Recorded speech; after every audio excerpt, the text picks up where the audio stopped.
Сәлем достар, бүгін сіздермен балды тортты жасайық. Бұл біздегі ең танымал торттардың бірі. Ең алдымен табаға май, кәдімгі сары май, қант және балды салып, орташа жанып тұрған газге қойып ерітеміз. Жай араластырып тұрып ерітіңіз, немесе әйтпесе қант күйіп кетуі мүмкін. Барлық ингредиенттер толықтай ерігенше араластырамыз. Күйіп кетпеуін қадағалаңыз.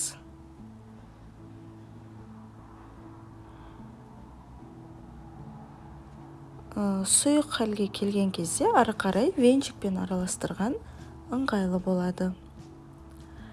Май толық еріп, қайнап шыққан кезде бір қасық ас содасын саламыз. Бір шай қасық қосыңыз, көп қосып жібермеңіз. Осылай көпіріп реакция жүреді, және біз осы жерде тортымыздың түсі қандай болатынын шешіп аламыз. Егер тортыңыз ашық түсті болғанын қаласаңыз, сарғыш түсті болғанын қаласаңыз, дәл осы жерден табаны оттан алыңыз. Ал егер карамель түсті, кішкене қоңырқай түсті болуын қаласаңыз, отта ұзақтау ұстап, осылай араластырып тұрыңыз.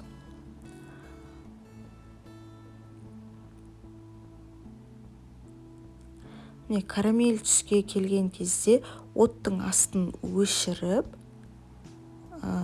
әлі де тоқтатпастан араластырып тұрамыз. Өйткені табаның ыстығымен әлі де жаңағы түсі қоңырқай түске айнала береді. Дайын болған массамызды кішкене суытып аламыз. Басқа шұңғырлау ыдысқа салғаннан соң ұнның азғантайын саламыз да бір келкі масса болғанша венчикпен араластырамыз.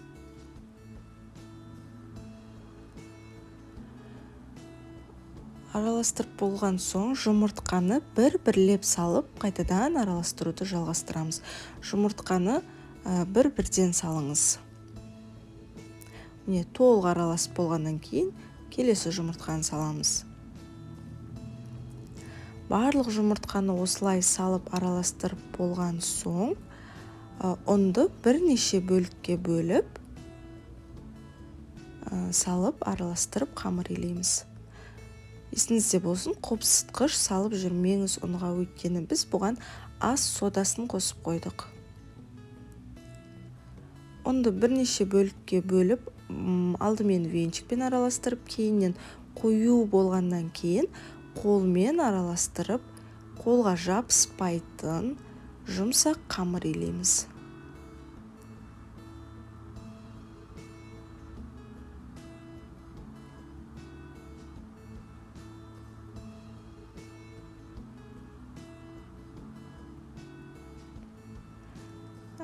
Қамырдың жұмсақтығын қадағалаңыз.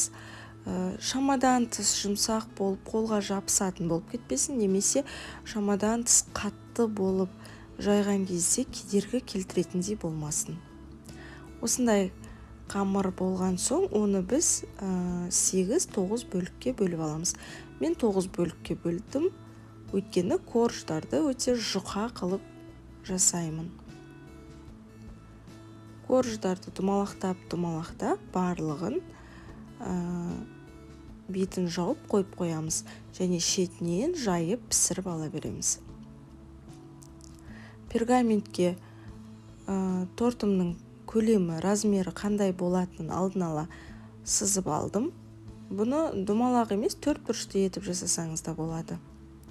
Және өзіңіздің жасайтын размеріңізден кішкене 1,5 сантиметрдей үлкендеу қылып жайыңыз, өйткені пісірген кезде бұл корж кішкене жиналады.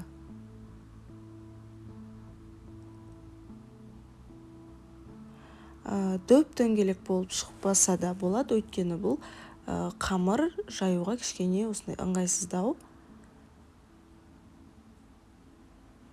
Дайын болған қамырымызды, коржымызды бетін шанышқымен тесіп қоямыз арасы пісу үшін, және 3-4 минут көлемінде 180 градуста пісіріп аламыз.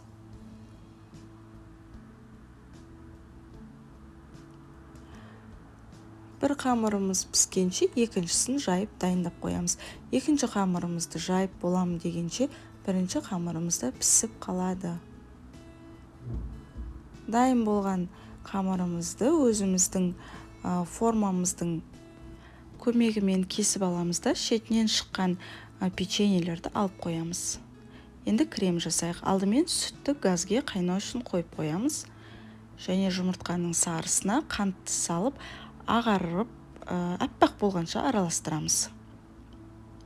Аппақ болып, қантымыз еріп бастаған кезде крахмал салып, оны да араластырамыз. Ішінде ешқандай іртік крахмал түйінділері болмау керек. Әбден араласқан жұмыртқа мен қантымызға жаңағы қайнаған сүтті аз-аздан құйып, тоқтатпастан араластырамыз. Тоқтатпастан араластырыңыз, өйткені жұмыртқамыз пісіп кетуі мүмкін. Барлық сүтті салып, құйып, араластырып болған соң, газге қойып, тоқтатпастан тағы да қою болғанша араластырамыз. Бір қайнап шыққаннан кейін астын өшіріңіз, және осындай қою болғанша араластырып тұрамыз, және сары майды соған қосып араластырыңыз. Және салқындатуға холодильникке қойып қойыңыз. Ол салқындағанша біз 33% кілегейімізді, яғни сливкиімізді қатты масса болғанша миксерлейміз. Сливки да салқын болуы керек, қыздар.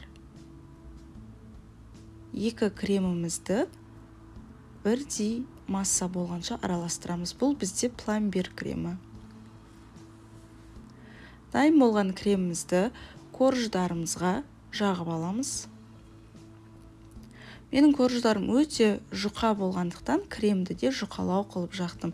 Сіз корждарыңыздың қалыңдығына қараңыз. Егер корждарыңыз қалың және қатты болса, кремді де көбірек салыңыз.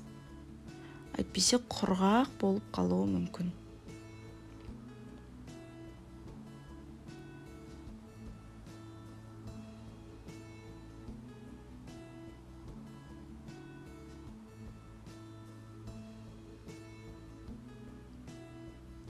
Жаңағы торттың корждарының сыртынан шыққан қалдық корждарымызды блендердің көмегімен немесе өзіңізге қолайлы етіп майдалап үгітіп алыңыз да, соңында осылай торттың бетіне және жан жағына сеуіп шығыңыз.